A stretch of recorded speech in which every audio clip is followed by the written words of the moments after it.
അയ്യോ, ഇതെന്ത് പറ്റിയടാ? അഴിമതി വീരനും കുടില ബുദ്ധിശാലിയുമായ ഒരു മൂരാജി മന്ത്രിക്കെതിരെ ശബ്ദമുയർത്തിയതിനും അങ്ങേരുടെ കോലം കത്തിച്ചതിനും പോലീസ് തന്ന സമ്മാനാണിത്. ഏത് മന്ത്രി? നമ്മുടെ വിദ്യാഭ്യാസ മന്ത്രി ഇല്ലേ അമ്മ? അത് നിന്റെ അച്ഛനല്ലേ? ഞാനത് നിഷേധിക്കുന്നില്ല. കാശ് കൊടുത്ത് ഇടിപ്പിച്ച പോലെ പോയി. എന്നാ ഐഡിയത്? അയ്യോ ഏട്ടാ, ഇത് എന്ത് പറ്റി? ഒന്നുമില്ല മോളെ, ഒന്നും. അയ്യോ, നന്നായിട്ട് കിട്ടിയ ലക്ഷണം ഉണ്ടല്ലോ. വിഷമിക്കണ്ട. ലാത്തിയുടെ ചൂടറിഞ്ഞ തുണക്കുട്ടന്മാർ രാഷ്ട്രീയത്തിലേറെ ശോഭിക്കും. എതിരാളികളെ ലാത്തി കൊണ്ട് അടിച്ചൊതുക്കിയും ചിലർ രാഷ്ട്രീയത്തിൽ വല്ലാതെ ശോഭിക്കുന്നുണ്ട്. പക്ഷെ അതൊന്നും അത്ര ശാശ്വതമല്ല. Every dog has a day. ഞാൻ മകനെയാണ് ഉദ്ദേശിച്ചത്. നീ ഇരിക്കെ, ഞാൻ വിളമ്പാ. ഓ, എനിക്ക് വേണ്ടമ്മാ. ഇത് VIP-കളുടെ ടേബിൾ അല്ലേ. ഇവിടെ ഇരുന്ന് കഴിച്ചാൽ അങ്ങോട്ട് ഇറങ്ങില്ല. എനിക്കുള്ള വിഹിതം ഞാൻ അടുക്കള പോയി കഴിച്ചോളാം. ജീവിതകാലം മുഴുവൻ നിനക്ക് അടുക്കളയിൽ കിടന്ന് ഇറങ്ങാനാ യോഗം. ഓ, എനിക്കത് മതി. എന്തായാലും ഞാൻ നിങ്ങളുടെ ഗ്രൂപ്പ് ആഫീസിന്റെ തിന്നാലല്ലോ വന്ന് നിറങ്ങണത്. എന്നെയും എന്റെ ഗ്രൂപ്പിനെയും പരസ്യമായിട്ട് അവമാനിക്കുന്നവനെന്തിനാ ഞാൻ കഷ്ടപ്പെട്ടുണ്ടാക്കണ എന്റെ വീതം കഴിക്കാൻ ഇങ്ങോട്ട് കെട്ടിയെടുക്കണത്? മക്കള് കഴിക്കുന്നതിന്റെ കണക്ക് പറയാ. ഞാൻ പറയൂടി, രാവിലെ ഇറങ്ങുമല്ലോ കഞ്ഞിമുക്കിയ ഡ്രസ് ഇട്ടുണ്ട്, അതിനും വേണം എന്റെ ചക്രം. അതെ, എല്ലാം സർക്കാരിനെ വെട്ടിച്ചുണ്ടാക്കുന്നല്ലേ. സർക്കാരിന്റെ കാശ് എന്ന് പറയുന്നത് ജനങ്ങളുടെ കാശാ. അതിൽ എനിക്കും അവകാശമുണ്ട്. നീ അടുക്കളയിലേക്ക് പോയി ഭക്ഷണം കഴിക്കും. ഉപദേശിക്കുകയാണെന്ന് കരുതരുത്. ജീവിതത്തിന് ഒരു ലക്ഷ്യമൊക്കെ ഉണ്ടാവും. എന്നിട്ട് ആ ലക്ഷ്യത്തിന് വേണ്ടി പരിശ്രമിക്കണം. നല്ല ഉപദേശം. ഇരിക്കുന്ന ആളോട് ചെന്ന് പറയും. പോത്തിനോടാണോ വേദം ഓതുന്നത്? ഞാൻ ഇത് ഉദ്ദേശിച്ചത് മകനെയാ. അച്ഛനെ ഉദ്ദേശിച്ചാലും വലിയ കുഴപ്പമൊന്നുമില്ല. നിങ്ങളൊന്നും മിണ്ടാതിരിക്കെ. അച്ഛൻ അവന് വഴക്ക് പറയുന്നതിൽ എന്താ തെറ്റ്? അവന് ഞങ്ങളുടെ കൂടെ നിന്നൂടെ? എവിടെ നിൽക്കാനാ? എനിക്കെതിരെ ആഞ്ഞടിക്കാൻ ആ മുഖ്യനവനെ കരുവാക്കിയിരിക്കുക. ഞാൻ നിഷേധിക്കുന്നു. ഇവൻ എന്റെ മോൻ തന്നെയാണോ അതോ ആ മുഖ്യറ്റം? ആ ചോദ്യം ലക്ഷ്മി തീറ്റ കഴിഞ്ഞ് ഇറങ്ങി പോരുന്ന.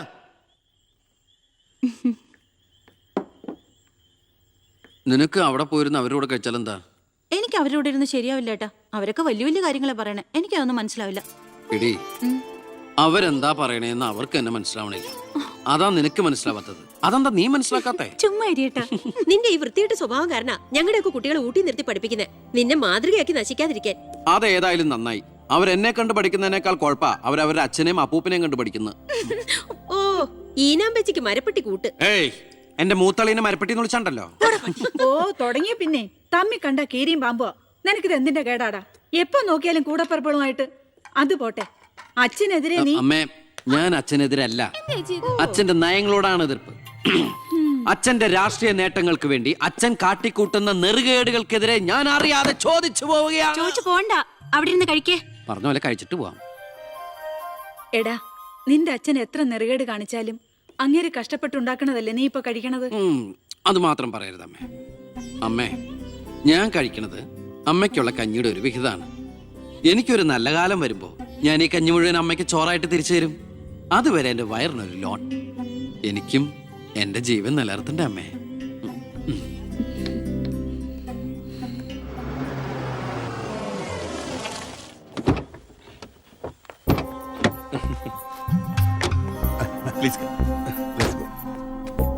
ഇത് അനിൽ മുഖർജി, നമ്മുടെ പെപ്കോ കോള കമ്പനിയുടെ CEO. ഈവനിംഗ് ഫ്ലൈറ്റിന് ഡൽഹിയിൽ നിന്ന് വന്നതേ ഉള്ളൂ. ശരി. This is my co brother collector Gopinath. Oh, hello. How are you? Fine. ഞാൻ പറഞ്ഞിരുന്നില്ല അച്ഛാ, ഇവരൊരു പുതിയ പ്ലാന്റ് കൂടി ഓപ്പൺ ചെയ്യുന്ന വിവരം. അയ്യോ, അത് ഉടനെ വേണോടാ. ഇപ്പൊ തന്നെ കോട്ടപ്പുറത്ത് കുടിവെള്ളമില്ലെന്നും പറഞ്ഞ് ജനങ്ങൾ മുറവിളി കൂട്ടുക. ഇനിയിപ്പോ 50 കിലോമീറ്റർ ചുറ്റളവില് ഭൂഗർഭജലം വലിച്ചെടുക്കുന്ന പുതിയ പ്ലാന്റ് കൂടി തുറന്നാൽ ജനമിളകും. ഹേ, അതൊക്കെ ആരറിയാൻ പോകുന്ന വെച്ചാ? കുടിവെള്ള ക്ഷാമത്തിന് സർക്കാർ ചെലവില് നമ്മൾ ടാങ്കറിൽ വെള്ളം അടിക്കും. എന്നാലും അല്ല അച്ഛാ, പെർമിഷൻ കൊടുക്കാന്ന് പറഞ്ഞൊരു 2 കോടി രൂപ ഞാൻ ഇവരുടെ കയ്യിൽ നിന്ന് വാങ്ങിയിരുന്നു. ചെറാക്കുളം ഫൈനാൻസിന്റെ കാസർഗോഡ് ശാഖ തുടങ്ങിയത് ആ പണം കൊണ്ട്. അച്ഛന് താല്പര്യമില്ലെങ്കിൽ ഞാൻ ആ പണം പിൻവലിച്ച് തിരിച്ചു കൊടുത്തേക്കാം. അത് വേണ്ട. പിന്നെ ആ വ്യവസായ മന്ത്രി ദിവാകരന് ഒരു തുക കൊടുക്കേണ്ടി വരുമെന്ന് പറഞ്ഞേക്ക്. കൺഫേം. Thank you. എല്ലാം കേട്ടു, ഒന്നും നടക്കില്ല. Good night. അല്ല, അതെ, നാളെ ഒരു വഴിതടൽ സമരമുണ്ട് KK റോഡില്. ബഹുമാനപ്പെട്ട മന്ത്രി അച്ഛൻ അതുവഴിയൊന്നും വന്നേക്കരുത്. പിന്നെ മന്ത്രിയുടെ കാറ് മാൻ തടഞ്ഞു എന്നും പറഞ്ഞ് രാത്രി ഉണ്ണാൻ വന്നിരിക്കുമ്പോ എന്റെ കഞ്ഞിൽ പാച്ചിടാൻ വന്നുണ്ടല്ലോ. കഞ്ഞി കുടിച്ചിട്ടേ പോകുള്ളൂ. കേന്ദ്ര സർക്കാരിനെ എതിർക്കാൻ വേണ്ടി മാത്രം പെട്രോൾ വില വർധനയ്ക്കെതിരെ സമരം ചെയ്യുന്ന മറ്റ് സംഘടനകളും ഒന്ന് ഓർക്കണം. അവരുടെ സർക്കാർ ഭരിച്ചിരുന്നപ്പോഴും ഇവിടെ അടിക്കടി വില വർദ്ധിപ്പിച്ചിട്ടുണ്ടെന്ന് എന്ന് കരുതി കേന്ദ്ര സർക്കാരിനെ ന്യായീകരിക്കുകയല്ല ഞാൻ.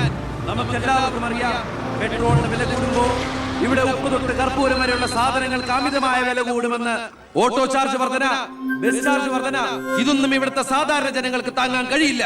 എന്നും സാധാരണക്കാർക്ക് വേണ്ടി നിലകൊള്ളുന്നവരാണ് നമ്മൾ.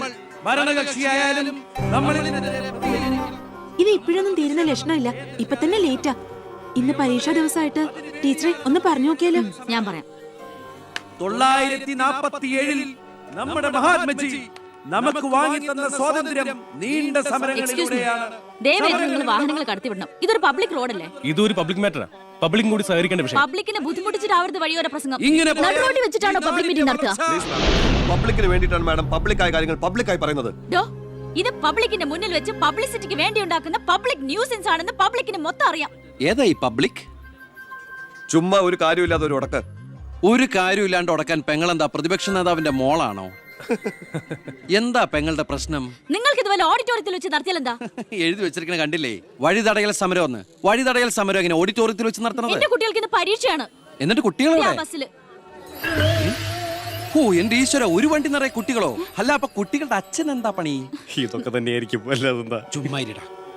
നാം ഒന്ന് നമുക്കൊന്നെന്ന് ഗവൺമെന്റ് പരസ്യം ചെയ്യുന്ന ഈ കേരള സംസ്ഥാനത്ത് ഒരു വണ്ടി നിറയെ കുട്ടികളുമായി വന്നിരിക്കുന്ന ഒരമ്മ നമുക്കിത് വാർത്തയാക്കണം. അതെന്റെ സ്കൂളിലെ കുട്ടികളാ. അയ്യോ, അത് ഞാൻ അറിഞ്ഞില്ലട്ടാ. കൊച്ചുകുട്ടികളുടെ ഭാവി തകർത്തിട്ടാവരുത് നാട് നന്നാക്കല്. പെങ്ങൾ ഇപ്പൊ പറഞ്ഞത് ന്യായം. ഇന്നത്തെ കുട്ടികളാണ് നാളത്തെ പൗരന്മാർ. അവരാണ് ഇന്ത്യയെ നയിക്കേണ്ടവർ. ആ പൗരന്മാർക്ക് വേണ്ടി ആ വണ്ടി ഒന്ന് കടത്തി വിടറാ. അങ്ങോട്ട് ചെല്ലു ചെല്ലു. പെങ്ങൾ അങ്ങോട്ട് പൊക്കോളൂ പൊക്കോളൂ. അപ്പോൾ ഞാൻ പറഞ്ഞു നിർത്തിയ ഇതുപോലുള്ള സമരങ്ങൾക്ക് ജനപിന്തുണയുണ്ടാകണം. ഒറ്റക്കെട്ടായിട്ട് നിന്ന് പോരാടണം. പ്രിയപ്പെട്ട നാട്ടുകാരെ, ഞാൻ പറയുകയാണ്, ഞാൻ ചോദിച്ചു പോവുകയാണ്. പ്രിയപ്പെട്ട നാട്ടുകാരെ, ഞാൻ പറയുകയാണ്, ശ്രീമതി ഇന്ദിരാഗാന്ധി ഇവിടത്തെ പ്രധാനമന്ത്രി ആയിരുന്നപ്പോൾ ഇവിടെ എന്തിന്റെ കുറവുണ്ടായിരുന്നു? ഞാൻ ചോദിക്കുകയാണ്. എന്താടി? അയ്യോ, ഇത് പിടിച്ച്. അതെ, നിങ്ങളെല്ലാരും ഇവിടെ ഇരി, ഞാൻ ഇപ്പൊ വരാം. പിന്നിക്കായിരിക്കോ?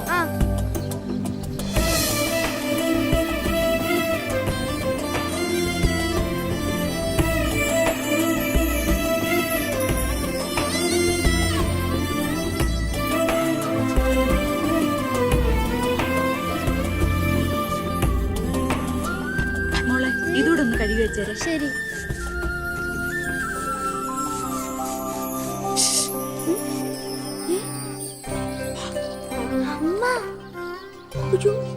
ഇനി മോള് പോയി പഠിച്ചോളൂ, അമ്മ കഴിക്കോളാം. ശരി. എന്താ? ഇതേ ആരും കാണാതെ വേണം വായിക്കാൻ. ആളാകെ 1.5 ചാണേ ഉള്ളൂ. ഇപ്പോഴേ പറഞ്ഞ കാന്താരിയ. അതുകൊണ്ടല്ലേ അവൻ കൊടുത്ത കത്ത് പഠിച്ച്. ദേവകമേ, കുട്ടികളായതുകൊണ്ട് ഞാൻ ക്ഷമിച്ചു. ഇനി വളരുമ്പോഴും അവർ ബന്ധം തുറന്നാ കുഴപ്പാ. നമ്മളായിട്ട് അതിന് സാഹചര്യം ഉണ്ടാക്കണ്ട. അതുകൊണ്ട് ദേവകമ കൊടുത്ത് പൊക്കോളൂ. ലക്ഷ്മി ഒന്നും പറയണ്ട.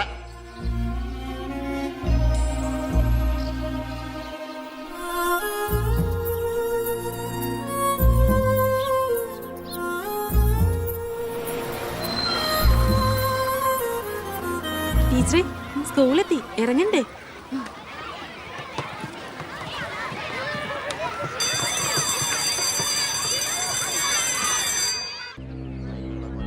ഓ എത്തിയോ പടാ രാവിലെ തന്നെ. ജോസ്ബേ, ഓ എന്താടോ ഇത്? സ്വപ്പ പഴകഞ്ഞ. അതല്ലടോ, പുറത്ത് എന്തോ ആൾക്കാരാന്ന്. ഇവറ്റകളെയൊക്കെ തിരുവനന്തപുരത്തേക്ക് കെട്ടിയെടുത്താൽ മതി എന്ന് പറഞ്ഞോണ്ടോ എനിക്ക്. വീട്ടിലും ഒരു സൗകര്യം തരില്ല എന്ന് വെച്ചാൽ നാശൂലങ്ങള്. എലക്ഷന് മാത്രമേ നമുക്ക് വരെ ആവശ്യമുള്ളൂ എന്ന് ആ പട്ടിണി പാവർക്ക് അറിയില്ലല്ലോ. ഇതിൽ ഭൂരിപക്ഷം പേരും മോനെ കാണാമെന്ന. മോന് നാട്ടിൽ നല്ല ടേസ്റ്റ് അല്ലേ പേരാ.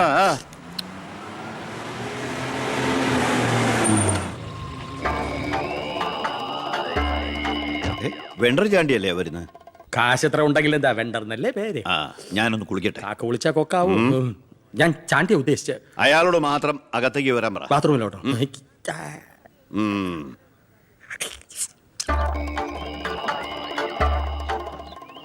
കാർഷിക കടമല്ലേ? അതെ. ജപ്തി ചെയ്യില്ല. ഗഡുക്കളായിട്ട് അടയ്ക്കാനുള്ള വഴിയൊക്കെ ഞാൻ ശരിയാക്കി തരാം. അമ്മ പോക്കോളൂ. ആ, ഇതാരും ചാണ്ടിച്ചനോ? 5.5 പുതിയ കാറൊക്കെ വാങ്ങിച്ചിട്ടുണ്ടല്ലോ. കർത്താവ് തരുന്നു, ഞാനത് കൈനീട്ടി വാങ്ങിക്കുന്നു. ദുബായിക്കാരൻ ചെക്കനെ മരുമോനായിട്ട് കിട്ടിയതോടെ ചാണ്ടിയുടെ ശുക്രദശ തെളിഞ്ഞു. NRI മണിയല്ലേ ഒഴുകുന്നത്. കർത്താവ് അകത്തേക്ക് എല്ലാം പറഞ്ഞു. ഞാൻ പുറത്തുനിന്ന് വന്നോണ്ട് കാശുള്ളവനെ രാജാവിനെ മുഖം കാണിക്കാൻ പറ്റൂ. എനിക്ക് അറിയില്ലായിരുന്നു മോളെ നിങ്ങൾ ആരായിരുന്നു എന്ന്. നിങ്ങൾ അന്ന് പോയതിനു ശേഷം ജോസഫ് ഒന്ന് പറഞ്ഞപ്പോഴാ ഞാൻ കാര്യങ്ങളൊക്കെ അറിഞ്ഞത്. അറിഞ്ഞപ്പോ എന്തുമാത്രം വിഷമിച്ചു എന്നോ. മോളോടും മോളുടെ അമ്മയോടും അറിഞ്ഞോ അറിയാതെയോ ഞാൻ മോശമായി പെരുമാറിയിട്ടുണ്ടെങ്കിൽ ഈ അമ്മയോട് ക്ഷമിക്കണം. എന്തിനാ അങ്ങനൊക്കെ പറയണേ? അമ്മ ഞങ്ങളോട് ഒരു തെറ്റും ചെയ്തിട്ടില്ല.